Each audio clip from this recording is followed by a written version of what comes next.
Peace. Welcome to Temple of the New Humanity TV. This is the Upanishads 108-day marathon. It'll actually go a little more than 108 days. But we're going to begin in alphabetical order with many of the ancient writings from India. So let us begin.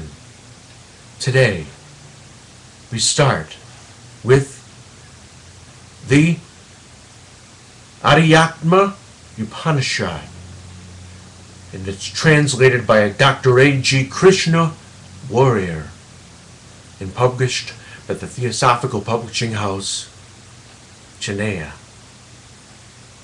Om.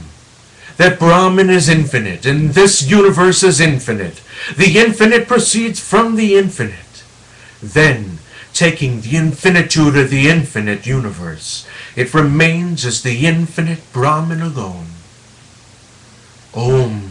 Let there be peace in me. Let there be peace in my environment. Let there be peace in the forces that act on me. In the cave where the body is eternally set.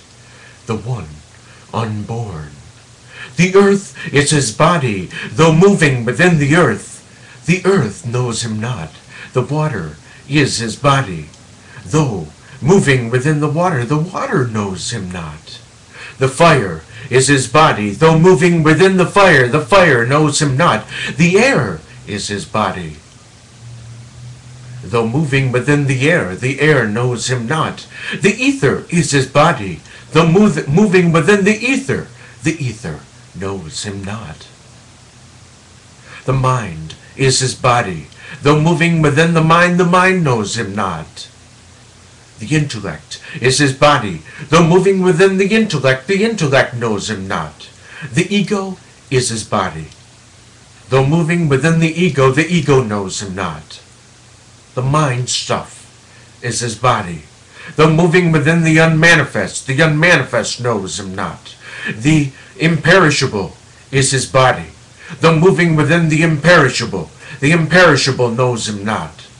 The death is his body, though moving within death knows him not. He then is the inner self of all beings, sinless, heaven-born, luminous, the soul Narayana.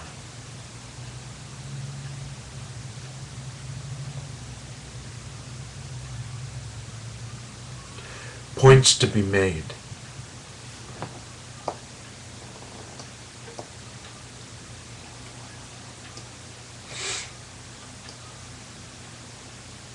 One.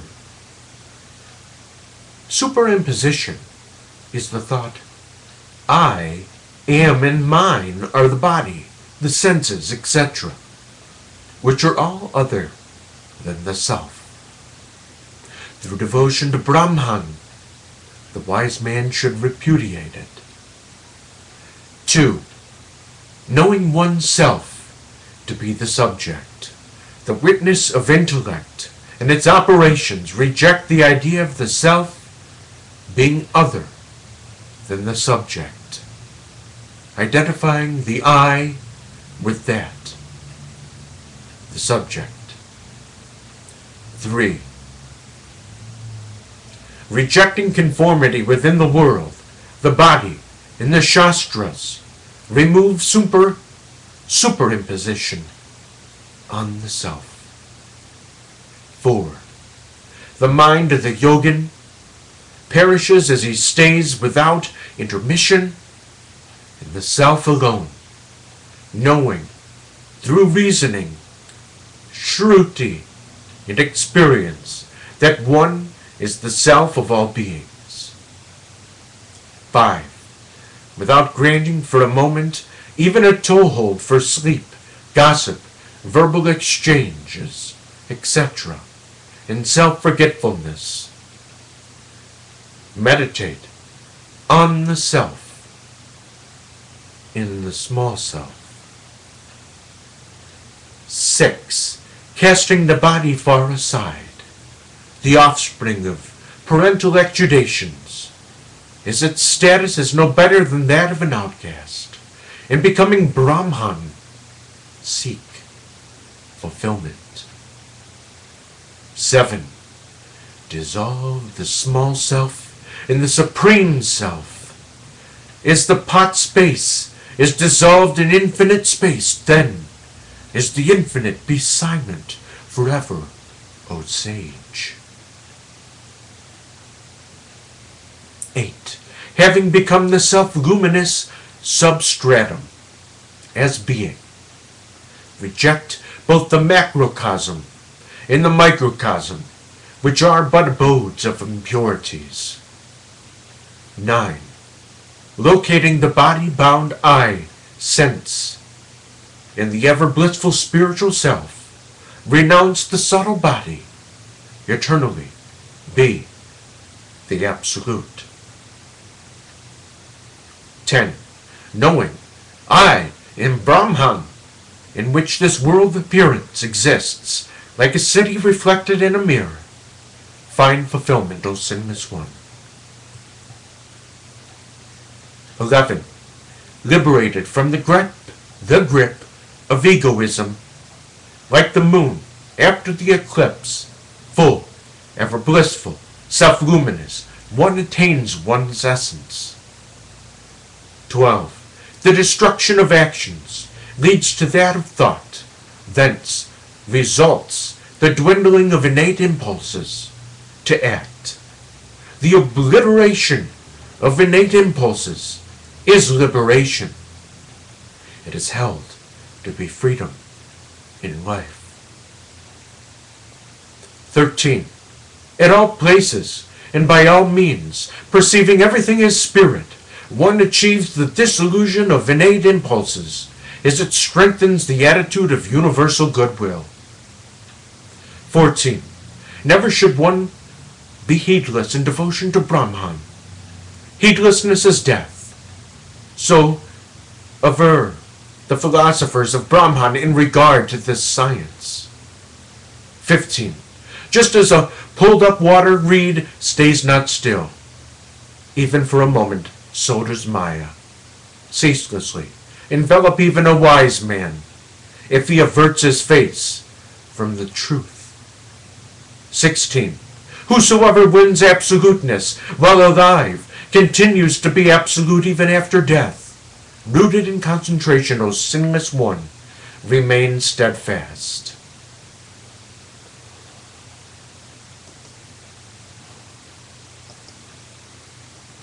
17.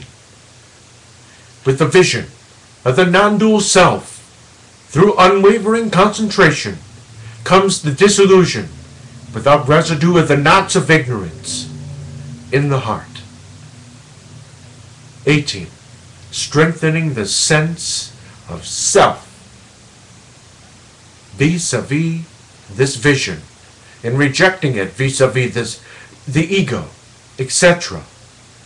Remain indifferent to them all, as to objects like pots and clothes. 19.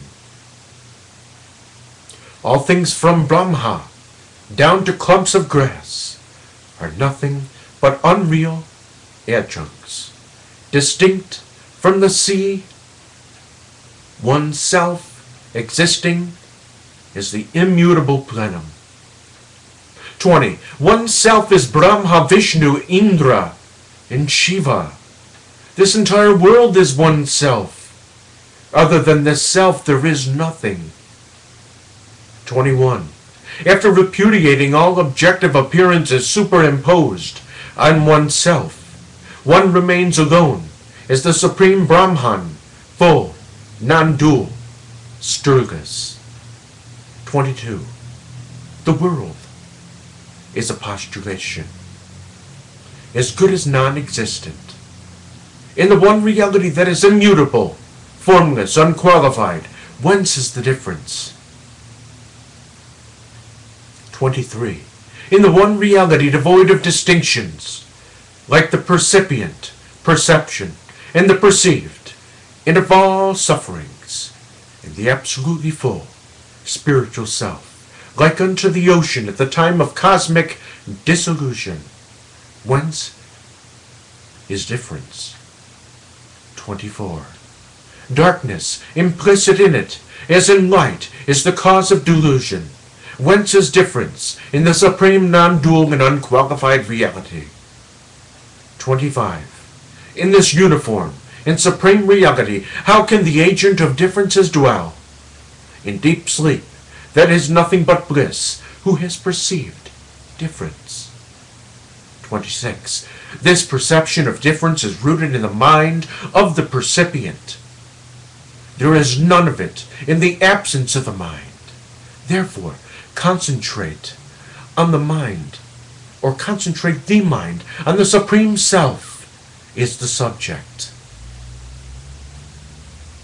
27. Upon realizing the Self that is impartite bliss as one's own essence, there follows the savoring of the timeless bliss that is the Self, both externally and internally. 28. Of detachment, the fruit is knowledge. Of knowledge, the fruit is withdrawal. Experience of self is bliss, leads to peace. Again, peace is the fruit of withdrawal. 29. Without the consequent states, the preceding ones are fruitless. Indeed, cessation is supreme satisfaction. Matchless bliss is spontaneous. 30. The expressed sense of the word Tat, God, has Maya for his adjunct. He is the world cause. He is characterized by omniscience, etc., is tinged by transcendence, and is essentially truth, and so forth.